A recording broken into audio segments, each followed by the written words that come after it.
I talked to you in February, you'd estimated 30 million. Yes. Is that just the price of business Yes, now going it up? is. It's really the same elements that we talked about, and as we got more refined cost estimates and sort of the price of construction and related supply issues these days, right now the current estimate took it up to, for the same scope of work, took it up to 45 million. So that was not a very happy surprise, but we have found ways to work through that and still hope that by the time we actually put shovel in the ground, that there's some moderation in that, and that it probably won't be quite there. That's probably worst case scenario. Right. But there's nothing new that you've added? No, to phase no, one no, part? no, there's not. There is not at this point. Okay. So the schedule is to get it going after this season? Yes. And then get it going, then have it finished? That is the plan, and Right. we hope that we can hit all of that. I mean, obviously, there's lots of work that has to be done in terms of finalizing the scope, creating construction documents, bids, all those kind of things have to happen, mobilization plans. So it's an ambitious timeline, but one that our facilities folks and everybody else thinks is doable. So we're gonna, until further notice, that is our plan. I think you said in November of 2022 to August of 23. Yeah, so conclusion of our season this year. You know, whenever we finish playing at home, we would like to be ready to go when that happens. Explain a little bit too. I'm not clear on what exactly is going to go on in the south end zone with this phase. Sure, and that is, I can tell you what we know today. There'll be a seating structure of some kind that will go in and around the scoreboard, so it'll build up around that. They'll still have some permanent seating options in the lower part of that end zone, which right now are really popular. You know, there's that patio behind, and so we'll retain some of that during this, but there'll be seating around. There'll be a connector that will connect the east and west stands, so that long wanted opportunity to be able to make it from one side of the state into the other on the south end of it without having to go down and out and around will now exist. And it'll also provide, through the seating structure, sort of that Lucas Oil ability to see the game from the concourse, you know, so you'll be able to look through, and so we like that. And then in the corners, there'll be sort of a terraced seating opportunity. It'll be, and right now what we envision is lots of that seating will be sort of what they put in the Major League Soccer stadiums, that safe standing opportunity with a seat that will pull down seat if you choose to want to sit for a little bit. But mainly, we want to create a fairly raucous environment down there. We want to create a little life in that south end zone, and we think that type of seating plan will encourage people to participate in the game, not just watch it. When will we see any renderings? Ken, when will we see renderings? The coming months. Yep. So we're working right now on everything that we can do, because it's not just renderings. When we show the renderings, we want to be able to communicate to every single fan how this will or won't impact them. And so our whole team is working on that right now. We hope for it to be early this summer.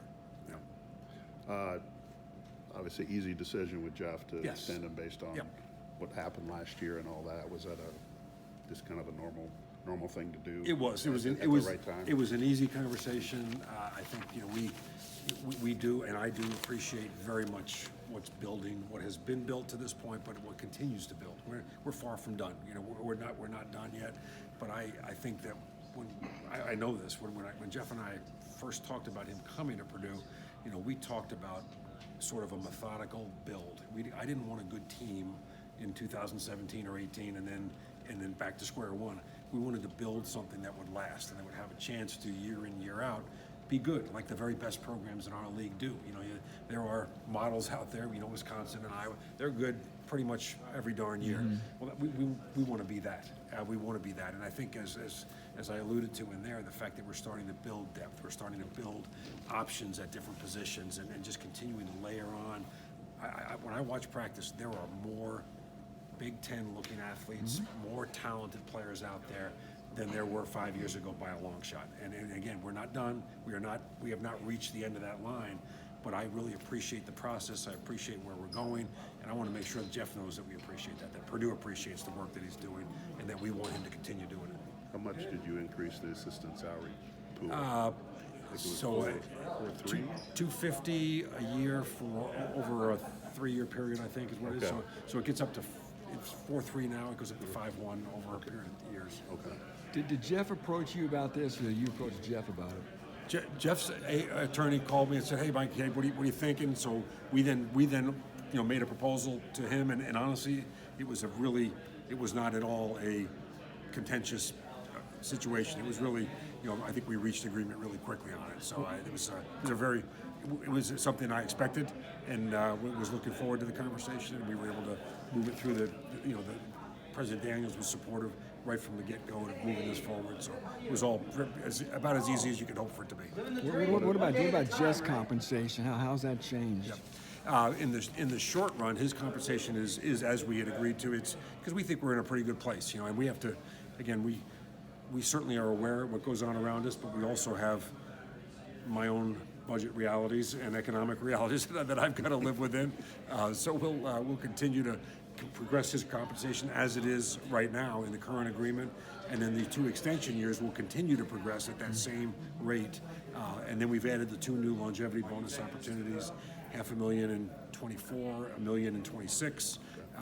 That we hope will be things that we would like to be in a position to have to pay when that time comes. That's the goal. So. All right. And you mentioned with the locker rooms at Mackey, it's Yeah. been 12 years. Yes. I mean, I know this is something that's been on the books for a while. Yeah, COVID kind of interrupted it. did. But It did. We would have liked to have had this done already. in a facility world where you have to keep up, 12 years is like Long time. a really long time. Long time. And while ours are not, ours are still, a really good job was done 12 years ago, I'll be honest with you.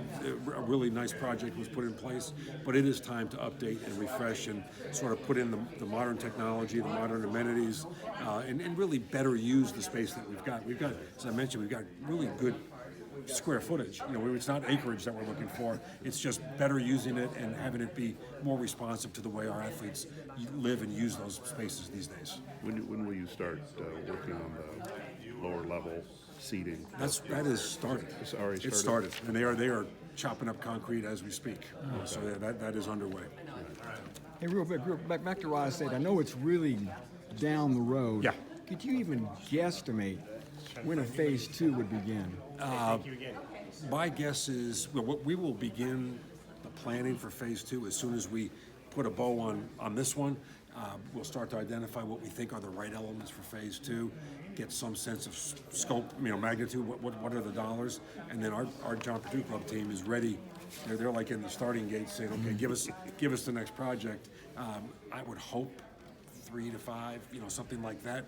Just knowing that it takes time to construct what we're going to construct, but maybe at the best, probably 3 years would be my sense. Have you figured out, or has the construction people figured out how many seats you're going to lose around the student section, and then adding seats in the south end zone? So we believe there'll be a net add of somewhere in the 3 to 4 to 3 to 5,000 range. So we will lose some in that corner for sure when they have to do the demolition to construct the new entrance for the team and the tunnel. But we will add several thousand in the south end zone. So it'll be a net gain somewhere 3 to 5,000. But that's a big range. Right. But I think more like 4 to 5 would be my guess. Will you still keep the student section around 12,000? Yes, we want to retain the student presence that we have today. It's really important to the game day environment. It's important to our students. They're coming in great numbers, and we don't want to discourage that at all. We want them in the stadium. You want all the students in the south end zone? We will consider that as we work through this. We think there's an opportunity there that might be really attractive to create that sort of really great environment down in that end where the students sort of own that part of the stadium. But we want to talk through that with them personally before we make that decision. It doesn't have to be that way, but it's certainly an option we want to consider. Like similar to what Illinois does? What do they do? Well, they basically put all their students in the end zone. Yeah. Ours would not, it would come down the field too. Right, okay. Because we're the number that we're fortunate to have, 12,000 students.